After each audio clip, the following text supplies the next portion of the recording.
Now we're going to take up something that, if you handle it loosely, you will lose it. Do you see what I'm getting at? This is not one of those matters you can toss around the dinner table or pass about like a new gadget for your friends to admire. Treat this as something sacred, secret. Not because we are manufacturing mystery, but because life itself has a way with seeds. Expose them before they root. Keep digging them up to see how they're doing, and you will have a garden of withered beginnings. So it is with spiritual gestation. Speak it too soon, and it moves from the inner sanctuary into performance. You place it on the stage, and the very life that would have fed it is drained by your audience's eyes and your own pride. Now you see, for 90 days we take a vow. Simple in words, exacting in spirit.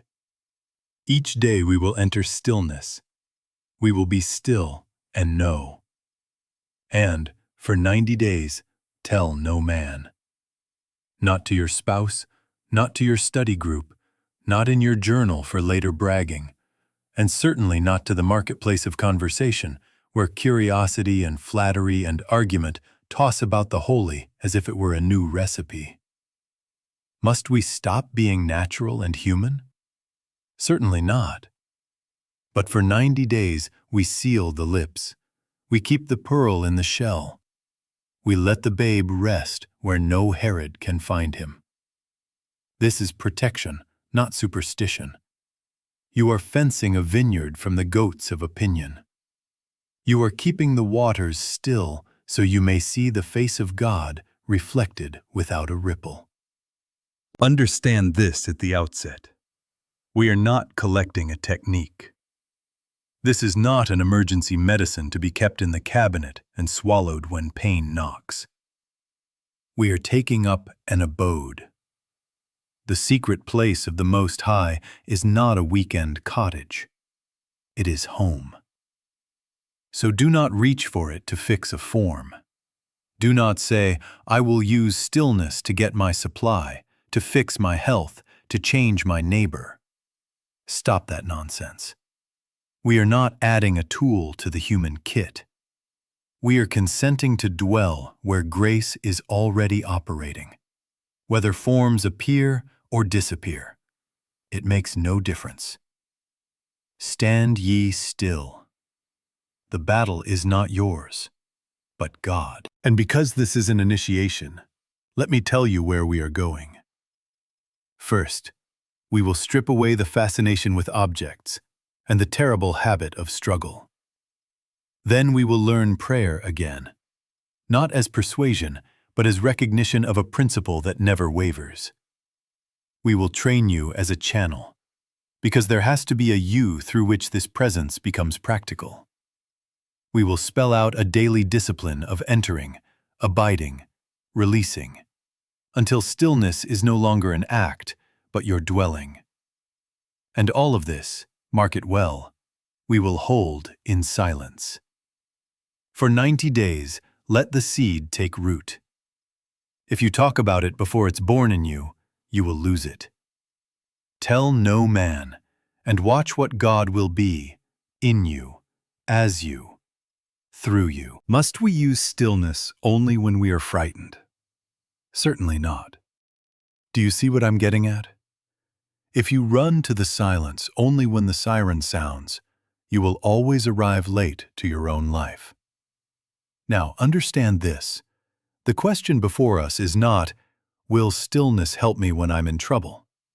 It will, and you know it will. The question is, what happens when stillness becomes your home address, your default consciousness, so that you are not reaching for a rope from a river, but dwelling where no flood can enter? So it is. When stillness is an occasional rescue, it is borrowed breath. When stillness is your abode, it is your life. Immaturity shows itself in this. We run to prayer to fix a form. We run to meditation to stop pain. We run to God as if God were a repairman with a van full of parts. Stop that nonsense. Now you see, Every time you treat silence as a wrench to tighten a leaky circumstance, you are still believing in the power of the leak. You are saying, if I do enough silence, I can conquer this evil. And I tell you, be assured of this: what you fight, you feed. You will find yourself exhausted, believing yourself spiritual because you are wrestling in the name of God, when all along the instruction has been, stand ye still. Be still and know that I am God. The battle is not yours, but God. Stillness is not a method to get outcomes. Stillness is the inner court where you discover the cause that produces and maintains outcomes. Must we stop enjoying outcomes? Certainly not. But understand, forms are the shadows that come and go. Cause is the light that casts them. We are not grateful because the shadow is long today. We are grateful that there is a sun. When you live in stillness, you live in the awareness of the presence that is already maintaining harmony. Then, whether supply appears now or later, whether health is felt in this minute or the next, it makes no difference. The cause is at work. And because the cause is at work, forms rise and fall without disturbing you. And in that non-disturbance, the most astonishing harmonies appear of themselves. So we begin a first discipline, simple and exacting. A daily appointment with the silence. Not when the mood is high, not when the news is bad, not when the phone rings with drama. A set time, and if possible, a second. Keep it as faithfully as you would keep a covenant. Sit you down quietly. Do nothing to God. Do not bargain. Do not outline. Enter, abide, release. Enter the quiet as you would cross a threshold. Abide until the surface agitation settles and an inner peace, however slight, makes itself known. Release the world, the body, the problem, the hope of an answer. If in 10 minutes the mind chatters, so it is. If in 20 there is only a whisper of peace, so it is. Keep the appointment. The tides come in without your coaxing. Let your showing up be as sure as sunrise. What changes? Life ceases to be a series of fires to be put out, and becomes a continuity of peace in which fires do not start. Do you see? You carry a climate, and under that climate, the seeds of grace sprout before conditions demand them. You become less impressed by noise, less convinced by appearance, less tempted to perform spirituality in public. And all of this, for 90 days, you tell no man. You dwell. You keep house in the silence.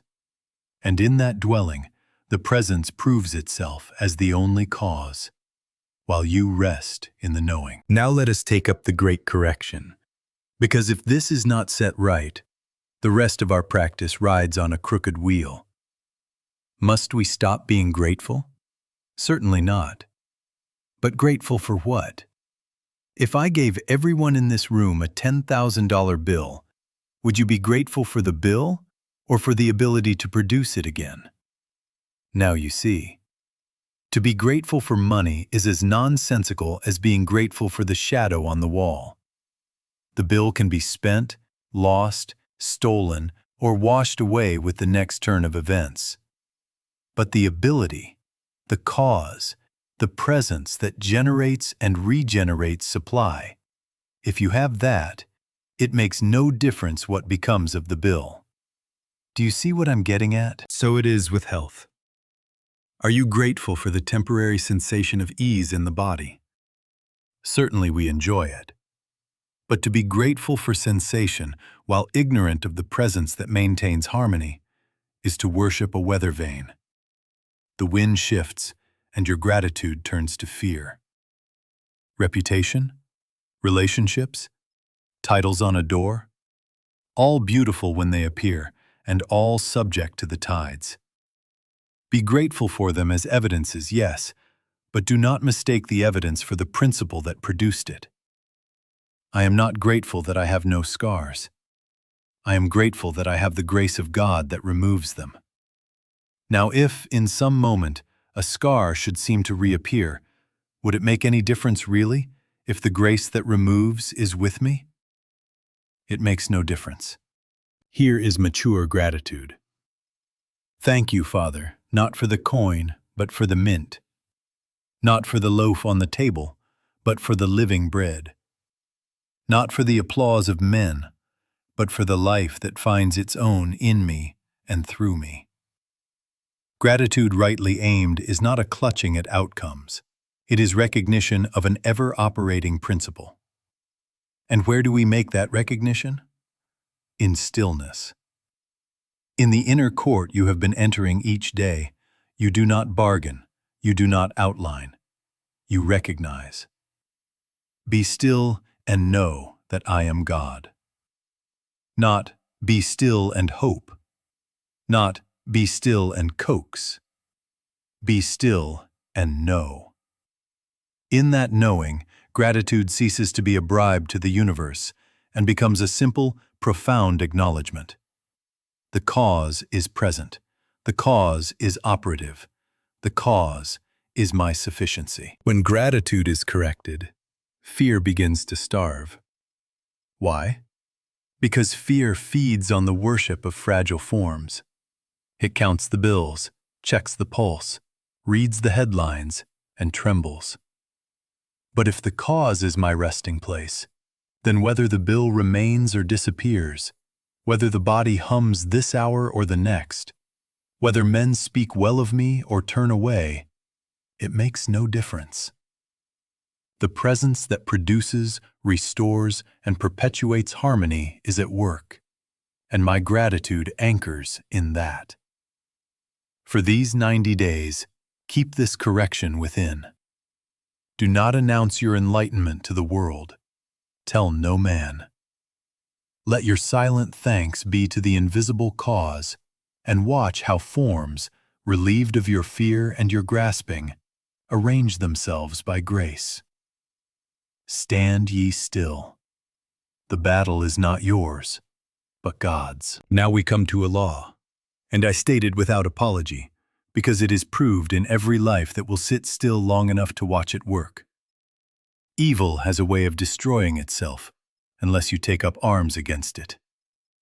The moment you take up arms, you give it your life, your attention, your fear, and, be assured of this, it's stronger than you are, because you will have supplied its strength. Do you see what I'm getting at? The noise out there is not a power until you lend it your breath. The shadow on the wall is not a lion until you wrestle with it and call your wrestling spiritual. Stand ye still. The battle is not yours, but God's. Apply it where we live. In our time, we have invented whole industries of reaction and call them devotion.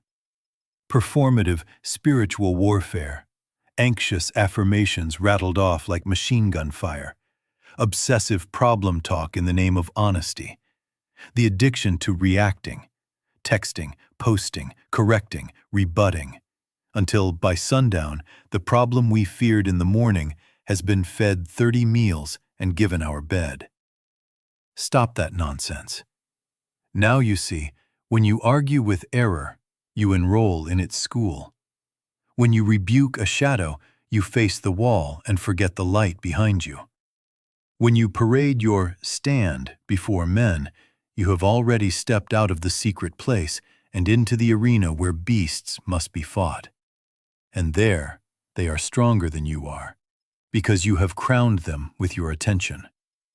Stand ye still. The battle is not yours, but God's. Does non-resistance mean we approve wrong? Certainly not.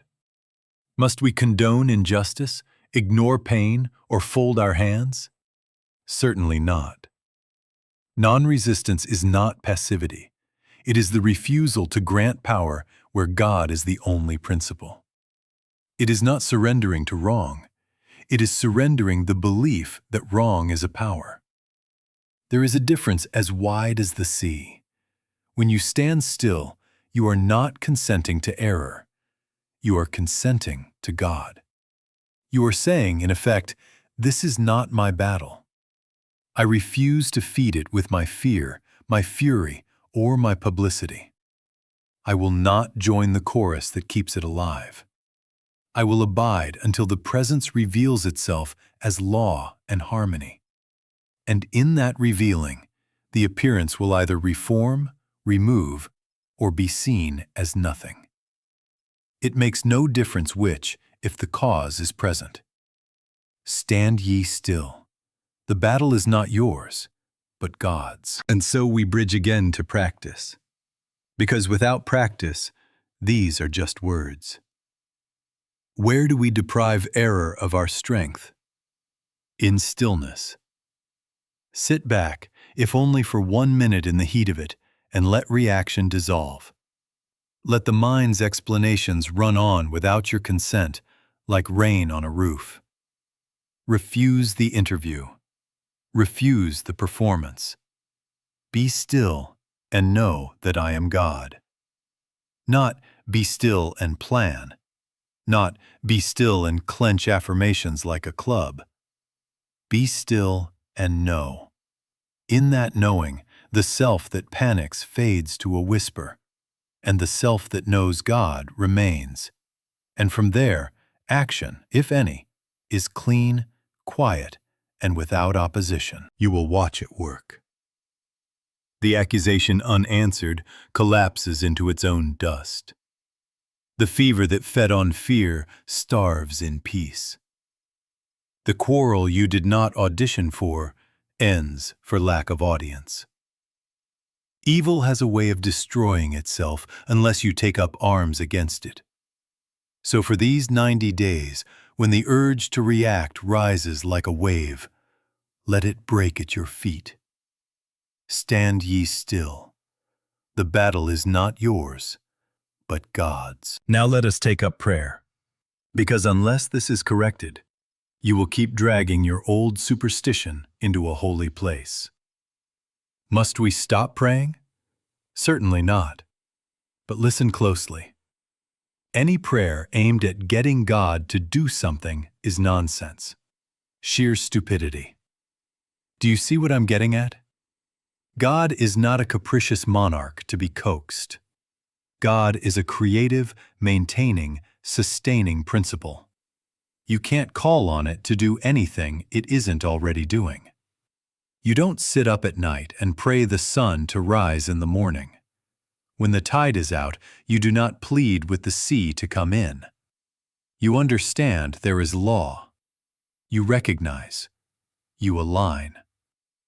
So it is with the grace of God. Now you see, when you kneel down and begin to outline outcomes for deity, you are confessing that harmony is absent and must be introduced.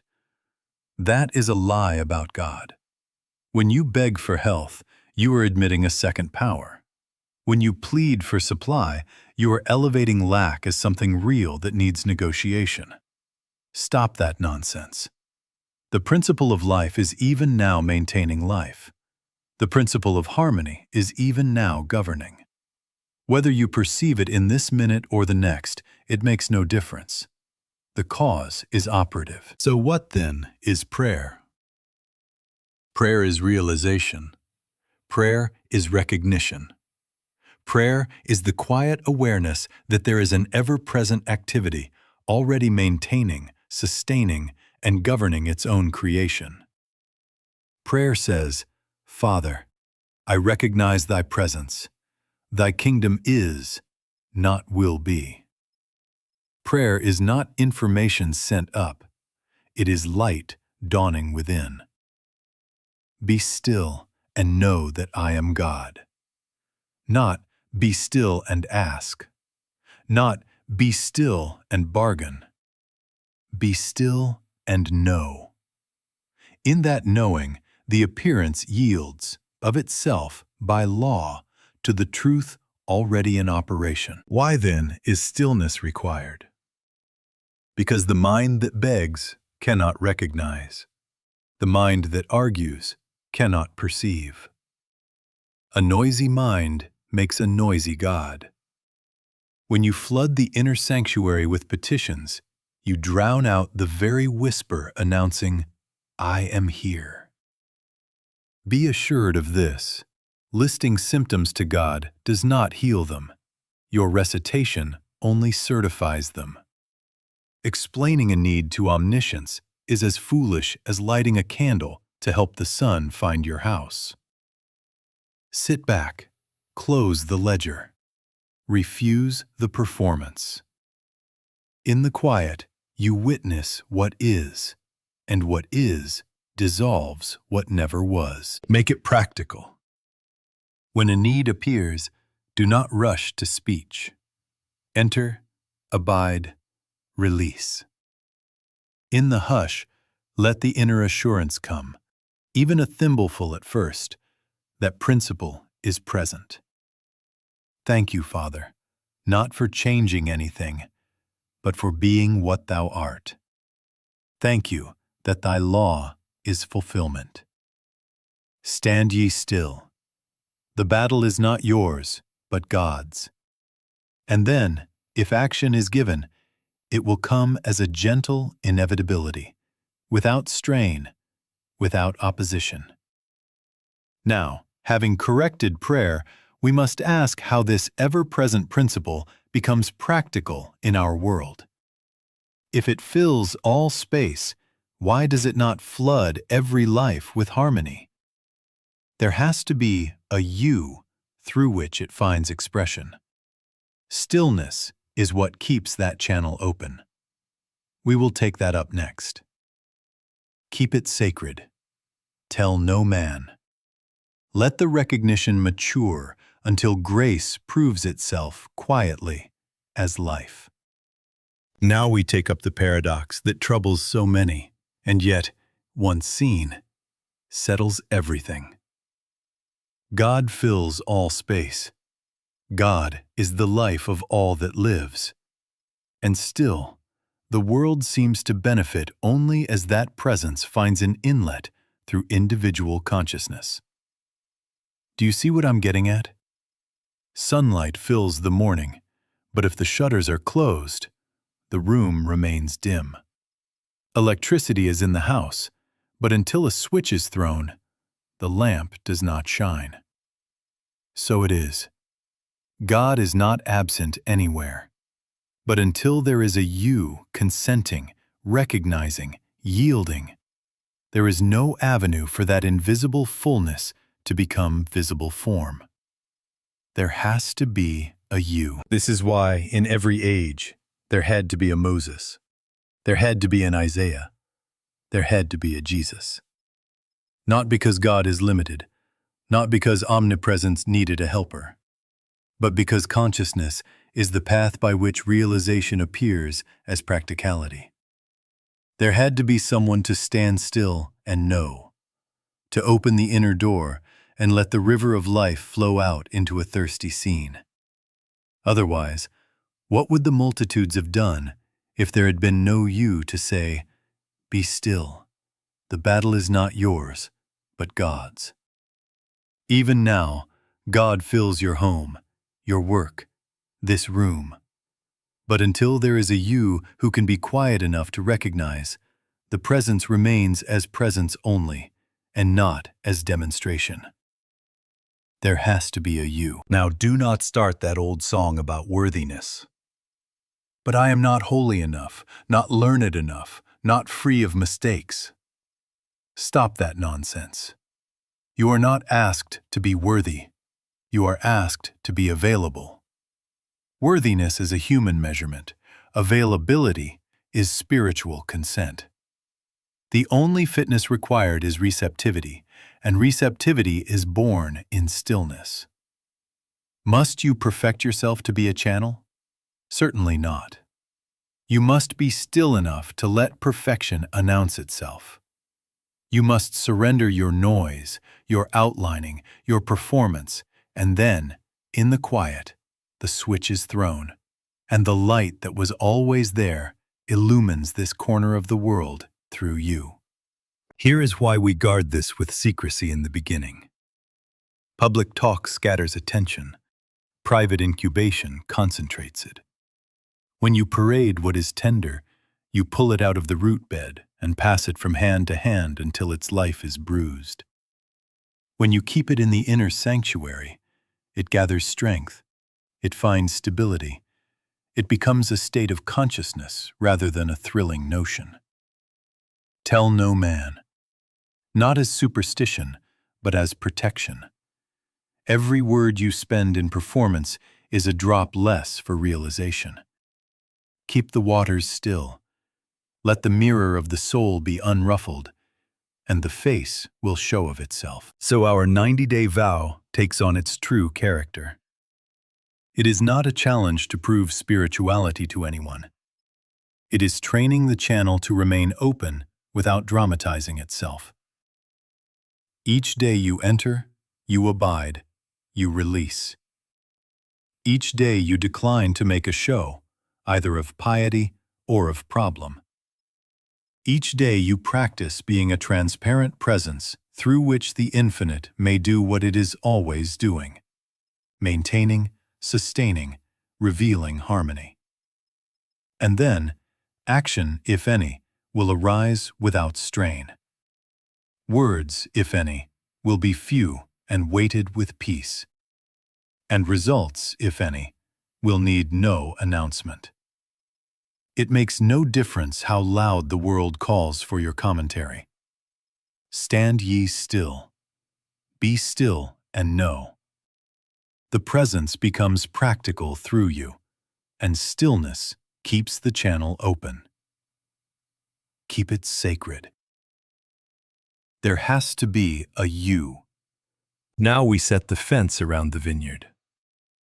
A truth at first is not a cathedral. It is a seed. It does not need applause. It needs earth. It does not need conversation. It needs dark, quiet, and the steady moisture of your daily be still. Do you see what I'm getting at? Expose a seed to the air of opinion, and it dries out.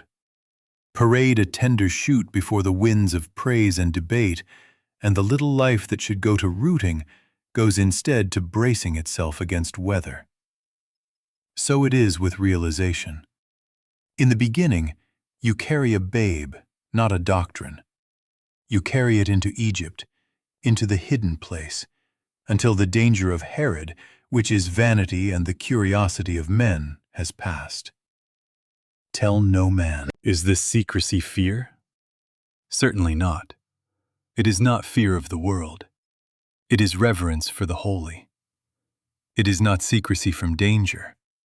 It is secrecy from display. Now you see, the moment you talk this over for admiration, for argument, for agreement, you have turned the sacred into conversation. And conversation is a poor midwife. The breath that ought to deepen into realization is wasted on explaining what cannot be explained, only lived. Treat this as something sacred, secret, not superstition, protection. Why 90 days? Because a reflex does not die in an afternoon. Reaction has grooves. Performance has grooves. The craving to report progress has grooves. 90 days is a minimum for stabilization. The first season, long enough to weaken the old habit of telling the world how you are doing, and to strengthen a new habit of dwelling without needing to perform. In that span, you will want to say, "Today was deep," or "Today was dry," and run to a friend or a post to certify it. Stop that nonsense. Measuring results daily is the surest way to keep a seed from rooting.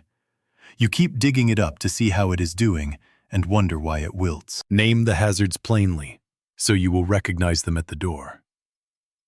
Spiritual showing off, turning your silence into a brand. Seeking validation, shopping your inner life for other people's nods. Recruiting others, making a campaign of what should be a birth. posting about it, throwing pearls into the public square for strangers to trample and for your own pride to feed upon. Counting minutes and grading the session, turning grace into a scoreboard. Each of these is struggle. Each of these shifts your trust from presence to performance and siphons life from the root. For these 90 days, the rule is simple. Enter, abide, release, and tell no man. It makes no difference whether anyone knows. It makes no difference whether anyone approves. It makes no difference whether you feel a glow today or none at all. The only thing that matters is whether the presence becomes habitual within you, whether a quiet center begins to live you without display. Keep the seed in the soil until it is a sapling that can stand the weather. Keep the babe hidden until he is strong enough to walk the streets without your announcement. Then, and only then, demonstration, proof without display, will speak for itself. Stand ye still.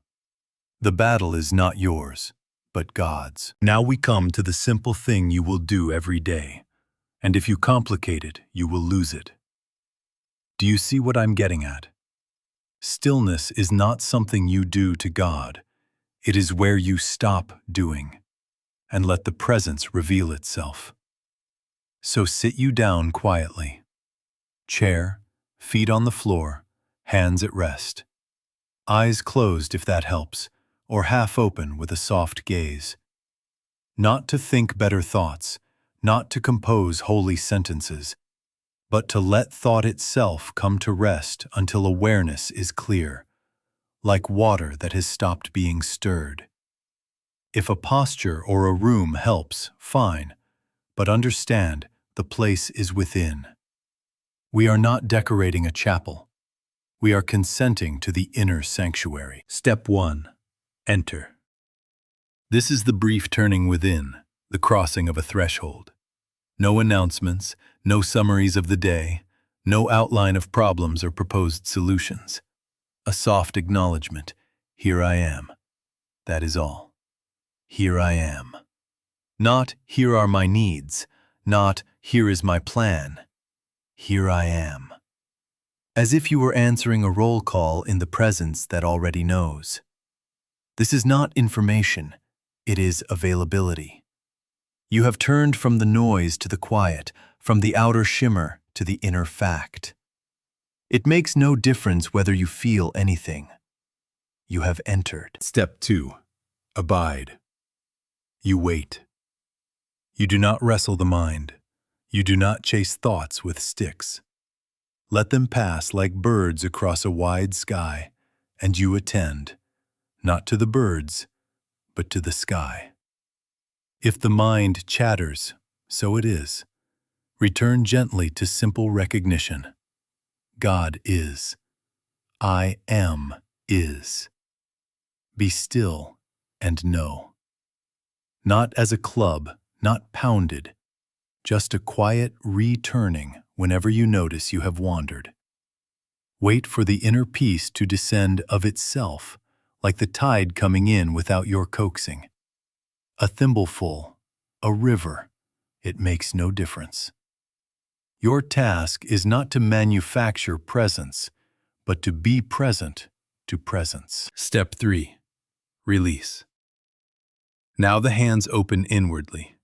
Let the day go. Let people go. Let outcomes go. Refuse to hold any picture against the light. The battle is not yours. Stand ye still. If a face appears, bless and let it pass. If a fear rises, do not argue. Let it lose its audience. If a hope surges, do not bargain. Let it rest in God. You are not abandoning duty. You are abandoning the belief that duty is power. Release until the breath itself seems to breathe you, and there is nothing left to do but be. Time? Modest and faithful beats heroic and sporadic. 10 or 15 minutes, morning and evening, held like a covenant, will build a habitation, while an hour once a week will only build a memory. Keep the appointment whether dry or sweet. It makes no difference. Do not grade the session. Do not report on it. Enter, abide, release, and tell no man. In this unspectacular constancy, the soil stays moist, the seed roots, and the presence proves itself, not as display, but as quiet order. Be still and know. Stand ye still. The battle is not yours, but God's. When the world shouts, do not imagine you have failed. Certainly not.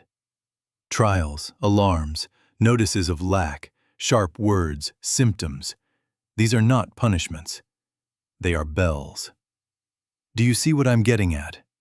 The bell does not scold. The bell summons. Each disturbance is the tap on the shoulder saying, you have stepped out of your abode. Return. That's all. Not guilty, called. And the moment you accept that as the function of trial, fear begins to loosen, because you are no longer dramatizing the scene as a battle to be won. You are recognizing a summons to be still. So how do we answer the bell? In the instant, on the street, in the meeting, while the phone is still in your hand. You sit back inwardly. Not showily, not with a sigh to gather attention. Within. Refuse the first impulse to argue, to fix, to defend, to retaliate. Those are the old grooves, and they feed what you fear. Instead, a quiet turn.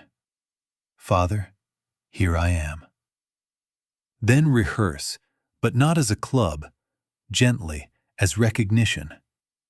This is not power. This symptom is not power.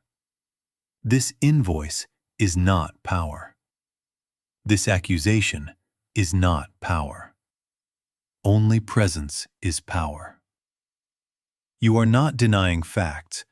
You are denying that they are powers. Be still and know that I am God. Stand ye still. The battle is not yours, but God's. Now you see, the moment you refuse to feed the appearance with your fear and your speech, it begins to starve. Evil has a way of destroying itself unless you take up arms against it. Let it do what it does without your subsidy. If there is a practical step, pay the bill, call the doctor, apologize, lock the door.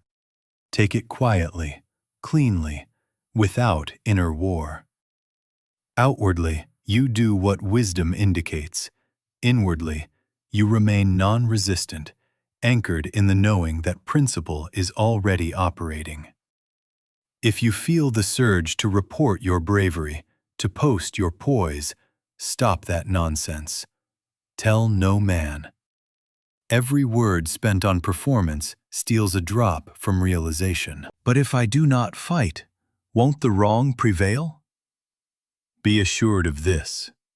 What you fight, you feed. What you unmask as non-power loses its audience. When the mind shouts, sit you down inside, if only for 30 seconds, and let the wave pass. Return to the simple. God is. I am is. It makes no difference whether peace floods or drips. Your task is to abide. The measure is not how quickly the form shifts. The measure is whether grace is being established as your climate.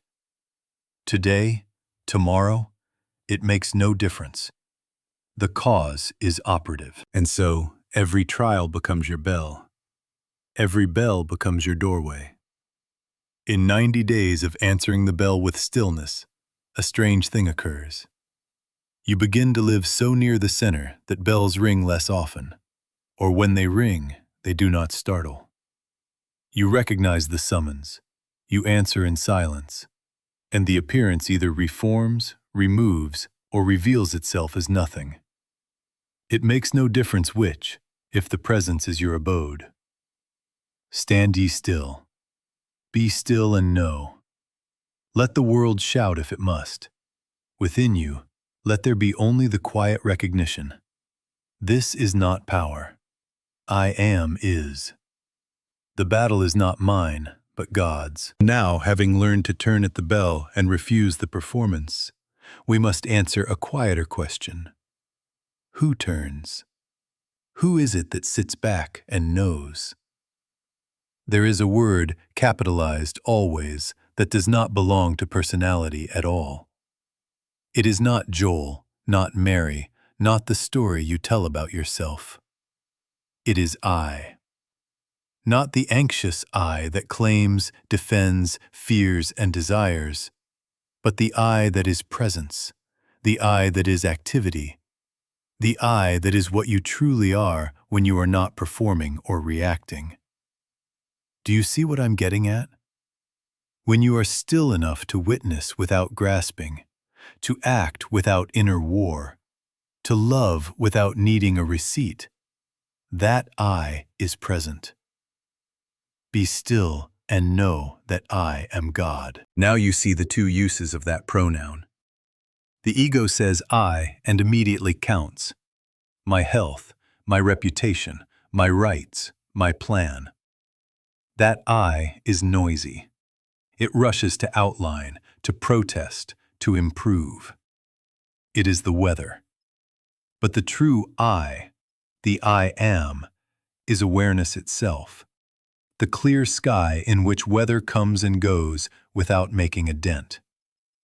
The noisy I believes itself the doer, and it tires quickly.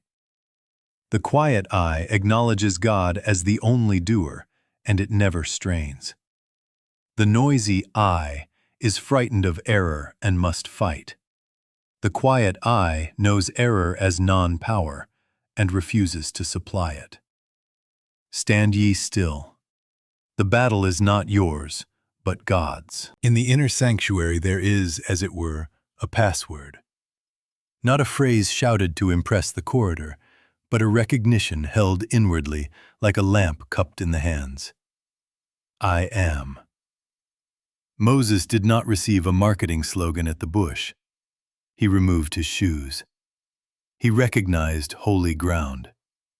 So it is here. You do not toss I am into the marketplace and watch for results. You bow within and let I am announce itself. The entrance is not through talk, but through recognition. Here I am. And in the echo, without words, I am is. That is the key that opens without a sound. Treat this as something sacred, secret. Why? Because the moment you turn I am into a formula, you invite imitation, pride, and the old craving for display. And then what happens? You tie the divine name to objects.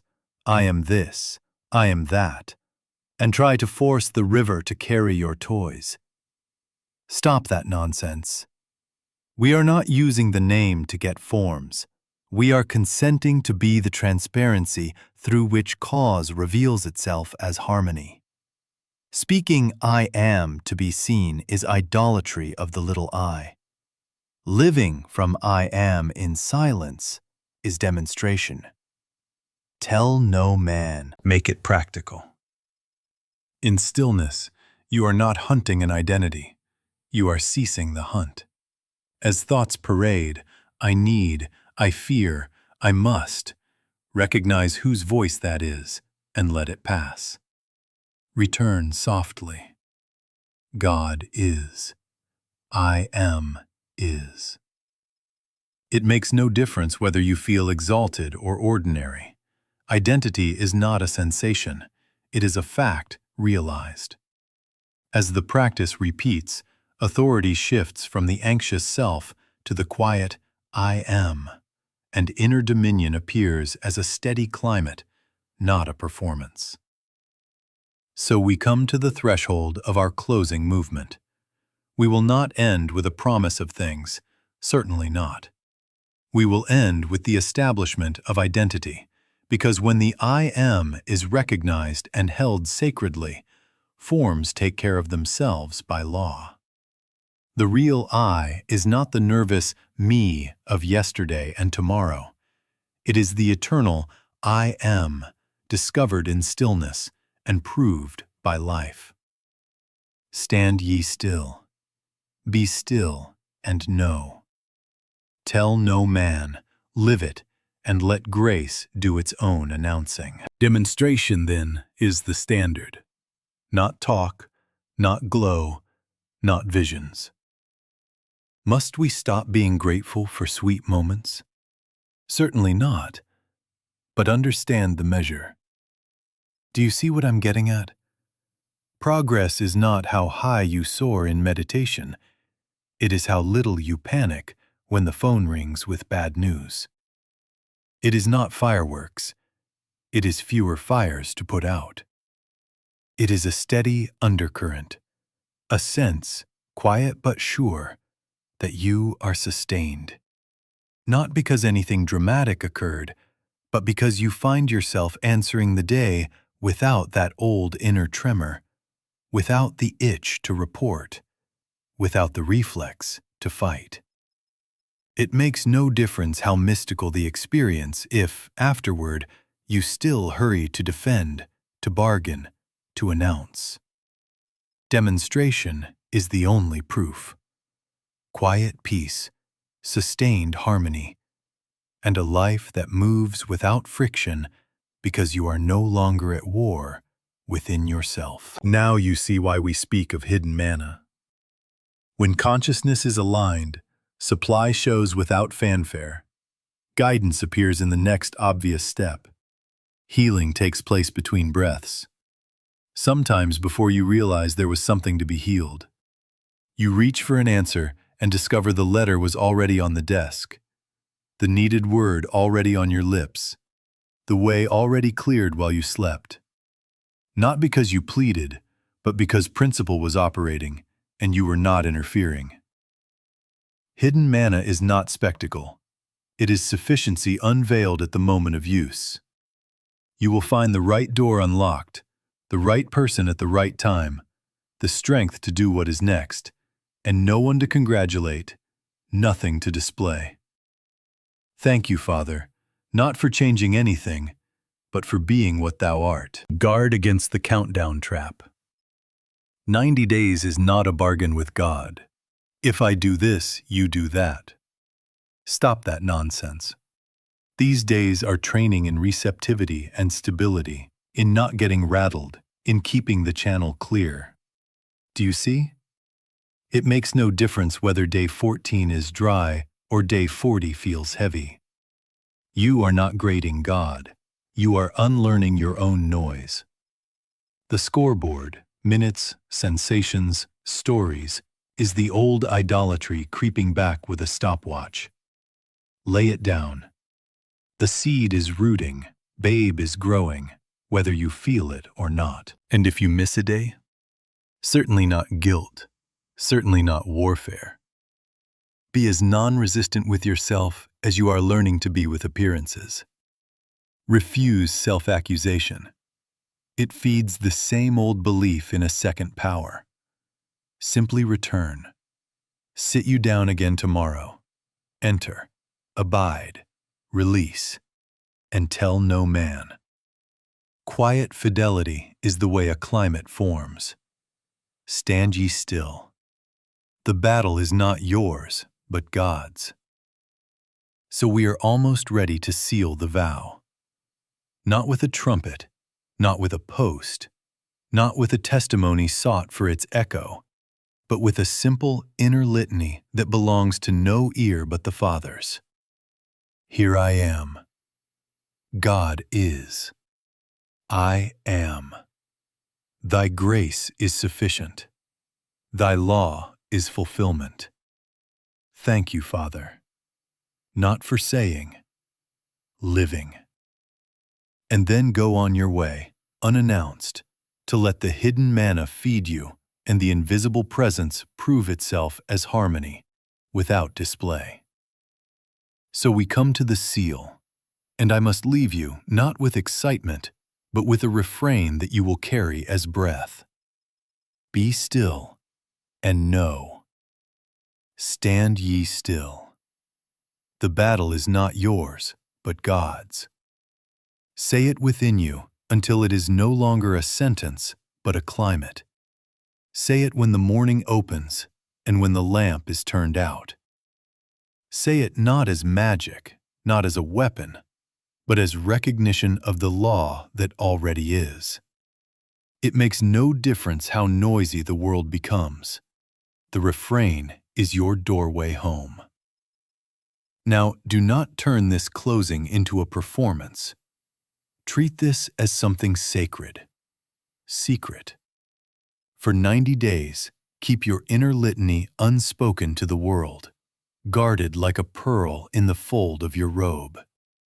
Keep it locked up. Let it warm you from within. Do not go out and shout it. Do not clip it to your name. Let it put down roots. Let it become flesh in your experience. The seed must be soil hidden before it becomes a tree that birds can rest in. Tell no man. And inwardly, only inwardly, without drama, let the name announce itself as sufficiency. Softly, as if whispering to a child at rest, I am the peace that steadies this house. I am the bread that appears as today's enough.